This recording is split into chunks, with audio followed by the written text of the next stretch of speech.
কোনো বার্তা না দিয়ে বুধবার সকালে ঢাকা মেডিকেল কলেজ হাসপাতাল পরিদর্শনে যান স্বাস্থ্যমন্ত্রী সরদার মোহাম্মদ সাখাওয়াত হোসেন। তার অপ্রত্যাশিত আগমনে অনেকটা অপ্রস্তুত চিকিৎসক, নার্স সহ স্বাস্থ্যকর্মীরা। এ সময় হাসপাতালের বিভিন্ন ওয়ার্ড ঘুরে দেখেন স্বাস্থ্যমন্ত্রী, কথা বলেন রোগীদের সঙ্গেও। পরে তিনি বলেন, ওষুধ সরবরাহ সহ কিছু বিষয়ে অভিযোগ পাওয়া গেছে, দ্রুত এগুলো নিয়ে কাজ করবে সরকার। আগে যেরকম আসতেই দেখতাম শত শত তেলাপোকা দৌড়াদৌড়ি করতেছে, I didn't found that scenario today. তেলাপোকা দেখেছি, বাট সংখ্যায় কম, আরও কন্ট্রোল করতে হবে।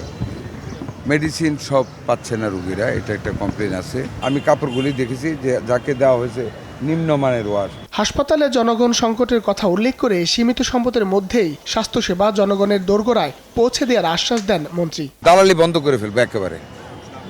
রুগী বেচা কিনা করা বা ট্রলি বেচা কিনা করা, রুগী ভর্তি করার টাকা নেওয়া 100% অফ করি। All over the country, even district হেডকোয়ার্টারগুলিতে আমাদের একটা বিগ প্ল্যান আমাদের আছে। হাসপাতালে দালালের দৌরাত্ম্য ঠেকাতে স্বাস্থ্যমন্ত্রীকে আরও কঠোর হওয়ার আহ্বান জানান রোগীর স্বজনরা।